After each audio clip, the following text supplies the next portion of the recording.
बिस्मिल्लाहिर्रहमानिर्रहीम। नाज़रीन, बहुत शुक्रिया आपने वक्त निकाला ये वीडियो देखने के लिए। नाज़रीन, 14 मार्च को चांद ग्रहण, 29 मार्च को सूरज ग्रहण, क्या करने वाले हैं? आलमी जंगों का मंजरनामा क्या होगा? नाज़रीन, सऊदीया में जो बैठक हुई है उसमें यूक्रेन राजी हुआ है कि 30 दिन की जंग बंदी की जाए, लेकिन दूसरी तरफ रूसी वजीर खारजा कहते हैं कि इस जंग में और इस मामले में जो फैसले होंगे वो ना कीव से होंगे ना वाशिंगटन से होंगे, वो सिर्फ और सिर्फ मॉस्को से होंगे। लेकिन यही नहीं, ट्रंप रूस के ऊपर पाबंदियां लगाने में जा रहा है। दूसरी तरफ चाइना का दबाव और उनको जरा होल्ड करने के लिए ट्रंप रूस के साथ कंधे से कंधा मिला रहा है। एक चौमुखी जंग है चारों तरफ, लेकिन असल मामला ये है कि दो ग्रहण जो लग रहे हैं, क्या ये तीसरी आलमी जंग का मंजरनामा बनने वाला है? क्या होगा? किस किस मुल्क की शामत आने वाली है? कहाँ कहाँ तबाही होने वाली है? कहाँ कुदरती आफात होंगी? कहाँ वबाई अमराज फूटेंगी? ऑस्ट्रेलिया में तो आपने देख ही लिया, तूफान आया, लाखों लोग जो है वो दर बदर हो गए, बिजली से महरूम हो गए। और आगे क्या होगा जानते हैं। Mohammad Usama Ali, the very famous astrologer, international affairs के माहिर, रिलीजियस स्कॉलर। जी उसामा साहब, क्या होने लगा है ये? जी बहुत शुक्रिया आपका। बिस्मिल्लाहिर्रहमानिर्रहीम, अल्हम्दुलिल्लाहि रब्बिल आलमीन, अल्लाहुम्मा सल्ली अला मुहम्मद व आले मुहम्मद। पहले तो मुझे लगता है कि ये उम्मीद तो यही है कि ये गिरहन भी माह रमजान में पूरा जो है शायद ना उतरे, वो जो 2 गिरहनों ने लगना था। और क्योंकि एक रोजा हम खा चुके हैं और टेक्निकली इसके लिए बल्कि सारे व्यूवर्स को रिक्वेस्ट भी यही है कि ताकराते इनके चक्कर में ना हराम किए करें, इकट्ठे 6 दिन ही रखें। 18 से शुरू हो 23 तक 6 दिन ही रिस्क क्यों लेते हैं? कदर की रात है, तकदीर की रात है। दूसरी बात यह है कि ये जो पहला चांद गिरन था सर जी, अवाम को लगता होता है, सूरज गिरन हुकूमतों को लगता है। अब चांद गिरन का जो लगना था वो 14 मार्च को तकरीबन 9 बजे से शुरू हुआ, 11 बज के मुकम्मल गिरन हुआ 11 तकरीबन 26 से, और इब्तदा हुई और 11:56 पे समझे 58 पे दो भी, यानी कि 12 बजे करें, 9 से 12 बजे मुकम्मल गिरन था। उसके बाद खात्मा 3 बजे हुआ, दौरानिया 6 घंटे। दिन का टाइम था, पाकिस्तानियों को पता नहीं चला, किसी को एनके उनके लगाने का मौका नहीं मिला, लेकिन रोजे में थे इसलिए बचत थी फूड की। सूरज गिरन का जो टाइम है वो बनता है जी 29 मार्च को दोपहर 1:50 पर शुरू होगा और तकरीबन इसका जो खात्मा होगा वो 5:43 पे होगा। 4 घंटे 53 मिनट का दौरानिया। और ये गिरहन और पिछले गिरहन यूरोप, बर्तानिया, शुमाली अमेरिका, अफ्रीका, जनूबी अमेरिका, आपका अटलांटिक और ऑस्ट्रेलिया। अब का जो सोलर इक्लिप्स है, सूरज गिरहन, Canada, America, Greenland, Belgium, Germany, Norway, Sweden, Netherland, Spain, Morocco, पुर्तगाल, आयरलैंड, फ्रांस, रूस, इन सारों में देखा जा सकेगा। जहां जहां तो देखा जा सकेगा वहां तो काम डेफिनेटली अफेक्ट हाई होगा। ये सारे वो इलाके हैं जहां ये ज्यादा अफेक्ट करेगा। अब इस टाइम पे देखें कि जब ये आपने जो ज़ेलेंस्की का और उसका यूक्रेन की उसकी बात की, वो टेक्निकली आप देखें वो उधर सऊदीया में उनके डायलॉग चल रहे हैं, उधर से वो उनके डिपो उड़ा रहे हैं और उसने अब तक का सबसे बड़ा ड्रोन अटैक कर दिया मॉस्को पे। अच्छा, उसके बाद शाम की सूरत हाल आपके सामने है कि दोबारा वो सारी शोरिश उठ गई। यमन के हौसी कह रहे हैं कि हम रेड सी में मारेंगे जब तक गजा का मसला इसराइल सॉर्ट आउट नहीं करता। ईरान को अमेरिका ने उंगली दे दी, खत आ रहा है, वो कह रहे हैं कि तूने जो करना कर ले, थ्रेट कर, हम खत पड़े बगैर ही। अच्छा, उधर से चाइना पेट्रोल कर रहा है, ताइवान इंटरनेशनल सी में ऑस्ट्रेलिया उसको ताड़ता फिर रहा है कि अब हम भी पेट्रोल करेंगे। अच्छा, उसके बाद जो बांग्लादेश में रिजीम चेंज हुआ, वो सारा एंटी इंडिया चला गया मामला।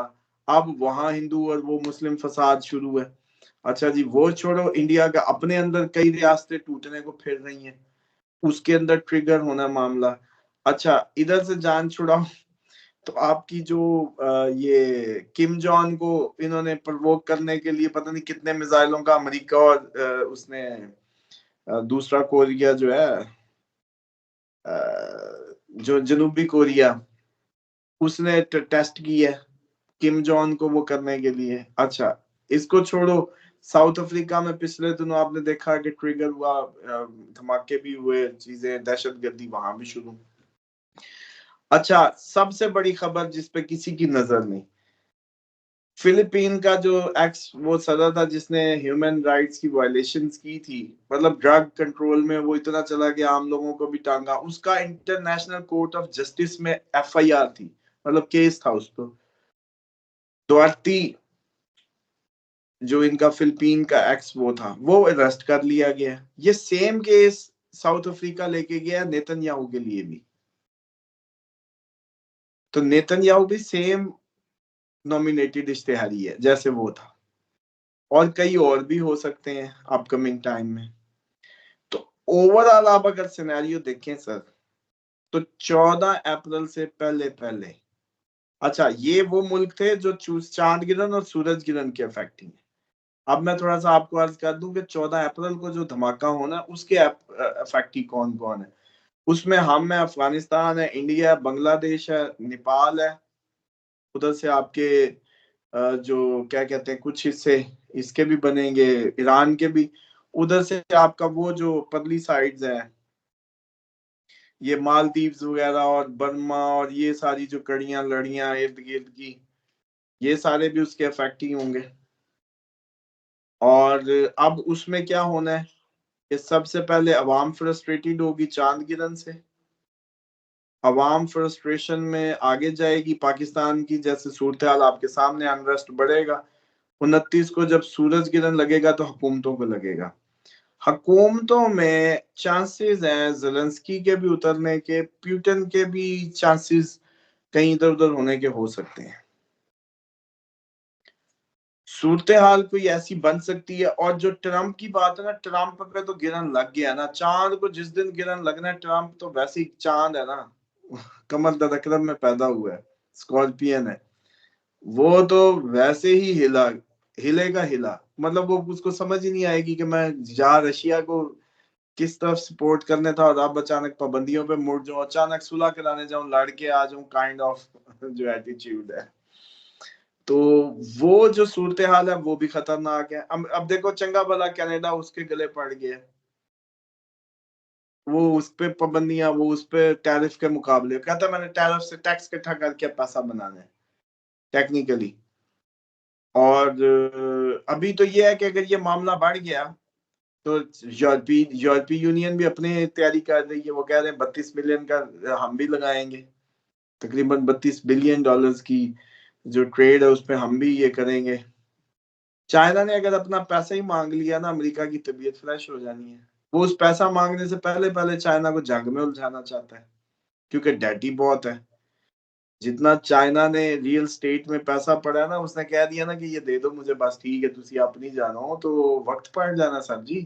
ट्रम्प ऐसे थोड़ी बाउला हुआ फिर रहा है कि वो चाह रहा है कि बस कहीं ना कहीं से पैसा आए, क्योंकि ड्रेन्ड हो चुके हैं, नोट ही छापी जा रहे थे इतने अरसे से, एम ही अन्ने वाह। अब चक्कर ये है कि ये सारे आपस में ट्रिगर होने को, और ये टाइम जो गिरन के गुजरेंगे, इसके बाद इसमें शिद्दत आने के भरपूर चांसेस होंगे, इको मॉडल हिट हो जाएंगे, आपका मुल्क, आपके ये सारे एरियाज, सैलाब, तूफान, जलजले, अर्थक्वेक के भरपूर चांसेस। जिधर जिना ज्यादा होता है अर्थक्वेक सिर्फ उधर होता है, बाकी जगहों पे आपके सैलाब तूफान जो भी है वो गुजर जाएंगे, जो रीजन है वो उधर की है। बल्कि 14 फरवरी को मुझे हंसी आती, मुझे याद आया एंड एग्जैक्ट 14 फरवरी को इस्लामाबाद झटके लग रहे थे। ठीक है जी, ये बातें हम नोट नहीं कर रहे बतौर मुस्लिम, क्योंकि अब तो हम मस्त हैं, सब जायज है, हलाल हराम की तमीज ही खत्म है नहीं हो। तो ये जो सूरज गिरहन और चांद गिरहन और फिर माह रमजान में लगना, फिर मैंने आपको याद है कहा था कि रख लो, ये ऐसे माह रमजान फिर नहीं आना, अगले साल ऐसा नहीं मिलेगा। लोग अभी भी इसको वो करते हैं। अब तो अम्मा ने मेरे पे पाबंदी लगा दी है, मुझे कह रही थी कि भाई इसके प्रोग्राम ही बंद कराओ, कहते ये बोलता है तो होता है। मैंने कहा अम्मा ये कोई बात है भला, मेरे बोलने से क्यों होना है भाई, मैं तो जो देख रहा होता हूँ, जो मुझे फील आ रही होती है वो मैं बताता हूँ। कहती तू निकल आ तू यानी, तो आज तपी हुई थी। तो ये सीन है कि भाई साहब ये मेरे बोलने से कुछ नहीं है, लोग भी इस चीज को वो ना करें। एक इंट्यूशन है कि हम एक चीज को लेके चल रहे हैं दिमाग में, एक दिमाग पे वो जैसे कहते हैं ना पटरी पे चढ़ गया मामला, अब इसलिए वो चीजें एग्जैक्ट वैसे होने लगती हैं। अब होना ये है कि ये जो 14 अप्रैल है ना, इसके अंदर 29 का सूरज ग्रहण और 14 अप्रैल के दरमियान में कोई बड़ा सानिया बड़ी हैपनिंग्स हो सकती हैं। और अगर कोई कसर रह गई तो मई की 7 और 14 अप्रैल के दरमियान में ट्रिगर हो जाएगी। और इसमें कुदरती आफात हम भी निशाने पे हैं अप्रैल में, फुल फ्लज पाकिस्तान, बांग्लादेश, इंडिया। और इंडिया की भी आप देखिएगा कि काफी ज्यादा मसाइल हाँ, इंडिया से याद है सर जी, पता नहीं मोदी का भी मुझे टाइम पूरा हुआ लगता है। आज तो मुझे उतरने वाले सारे बंदे याद आ रहे हैं। जेलेंस्की के भी चांस हैं। देखिए प्यूटन वैसे तो नहीं लगता कहीं जाता, लेकिन चार्ट कहता है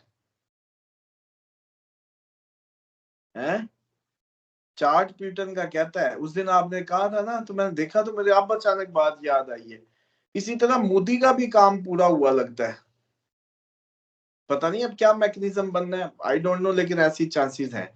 और अपना ये भी सिस्टम भी अपना भी चेंज होता लगता है, तो फिर ईरान का भी होता लगता है। तो ये तो पूरी बेल्ट ही लगता है कोई लीडरशिप चेंज की तरफ जा रही है।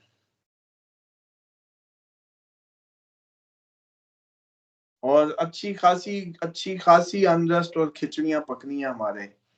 और इसीलिए रिक्वेस्ट करता हूँ, खुदा का वास्ता, जैसे अपने आपस में कमेटियां बनाते होते थे और ये लोग सारे मिलके वो ठगी ठोड़ी के सारे मंसूबों में इकट्ठे हो जाते थे, डबल शाह जैसों के, और उधर आपस में बैठ के एग्री कॉर्पोरेट फार्मिंग के ग्रुप्स फॉर्म करें, जिम्मेदार मिलके, शहरी मिलके पैसे इकट्ठे करें, जाके ठेके पे जमीनें लें, कॉर्पोरेट फार्मिंग की कंपनियां बनाएं, बीजों को सिक्योर करें। जो बड़े लैंडलॉर्ड पड़े हैं, बैंक के नंबर बढ़ाई जा रहे हैं, जी इतने करोड़ आ गया जी पा दो, वो कोई फायदा नहीं है, कागज कागज रह जाना है। बीज पे काम करें। हमें सीड बैंक्स की जरूरत है पाकिस्तान को, अब बीजों की जरूरत है। बीज प्रिजर्व करना अगला हमारा सबसे बड़ा मसला होगा। हमें बीजों में खुद कफील होना है और प्लान करना है नेक्स्ट 50 ईयर्स का पूरा, कि हमारा बीज खत्म ना हो, क्योंकि हम तो हाइब्रिड ला रहे हैं, बस वो यूं लगता है यूं यील्ड ली और गया। तो हमें एक उस पे हमारे बड़े इंडस्ट्रियल जो बिजनेसमैन है, जो हमारे थिंक टैंक्स हैं, जो हमारे सुन रहे हैं इदारों के बड़े लोग, सिर्फ पाकिस्तान को बीज दे दो, बीज पे काम शुरू कर दो। ये जो मेरे मुंह से सुनते स्मोक की वो महकमे बनाई चले जा रहे हैं, उसका कोई लेना देना नहीं। ये तो शहरों को दूर डेवलप करोगे तो स्मोक खत्म होने ना, वो क्या कर लेंगे, 2 भट्टे बंद करके गाड़ी भी बंद कर देंगे। चलो कल को ये कहा करेंगे रात के बाद गाड़ियां भी नहीं चलनी।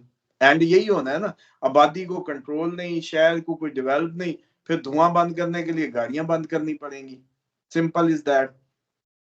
तो लेकिन जो सीड की प्रिजर्वेशन है ना, एग्री, ये बहुत जरूरी थ्रेटनिंग मैटर है।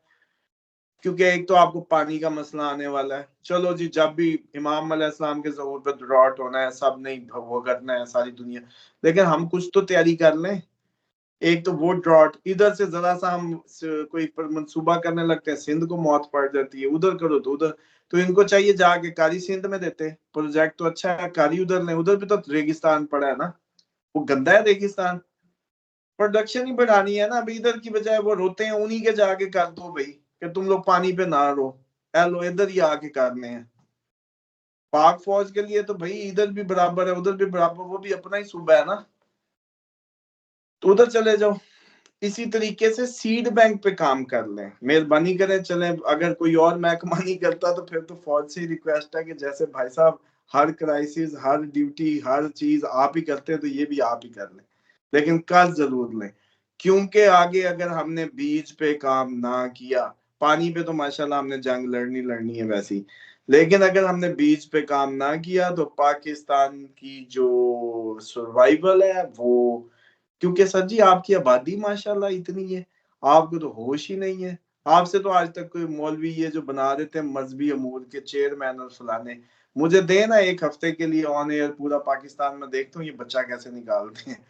आपने उनको जिम्मेदारी का एहसास ही नहीं दिलाया जो अल्लाह ताला की तरफ से उन पे है। वो जी बच्चों को उसके अफलाक के डर से जो है कत्ल ना करो, ये इतनी हदीसें इनको समझ आ गई, ये नहीं पता कि तरबियत की कितनी बड़ी जिम्मेदारी है। अन्य वाह बच्चे पैदा करोगे, कल को जो है तरबियत ना हुई तो कब्र पे जो है फरिश्ते माशाल्लाह गुर्ज लेके पहुंचे होंगे को तेरा पुत्र उथे कम पाई पे तेरी थी उथे, तो वो इसको कब्र में माशाल्लाह तबीयत फ्रेश हुई होगी। तो ये समझने की बात थी, समझाने की थी, ना कि फ्री कंडम देने से ये रुकना था, ये दिमागों को कंट्रोल करना, इधर कंडम पहनाने थे दिमागों में कि आपको अल्लाह का खौफ, खुदा का जो असल अर्क है जिम्मेदारी का, एक जिम्मेदार इंसान बनाने का जो कंट्रीब्यूशन है सोसाइटी का, उसको उसको नहीं मीट किया गया, उसको एड्रेस नहीं किया गया। तो सोल्यूशन तो हमारे प्रोग्राम से लेते रहा करें ना। अब देखें इतने लोग सुन रहे होते हैं, जाए, हमें कोई क्रेडिट वेडिट नहीं चाहिए, हमारी मौजें, आप सिर्फ जाएं, आप किसी महकमे में अच्छी पोस्ट पे, आप सेक्रेटरी हैं, आप चेयरमैन हैं, आप फलाने, हमारी ये दो बातें जो समझ आती हैं जाके उस पे खुद वर्किंग करा लिया करें, जाके उसको प्रेजेंट करें, पाकिस्तान की खैर हो। मुंह से निकली तो वैसी पूरी हो रही है, मुंह से निकली तो वैसी पूरी हो रही है अम्मा की बातों की तरह, तो ये भी आपको बातें याद आएंगी। ना यही वीडियो रोक लेते हैं फिर, नाज़रीन से इजाजत चाहते हैं और फिर हाजिर होते हैं। खुदा हाफिज।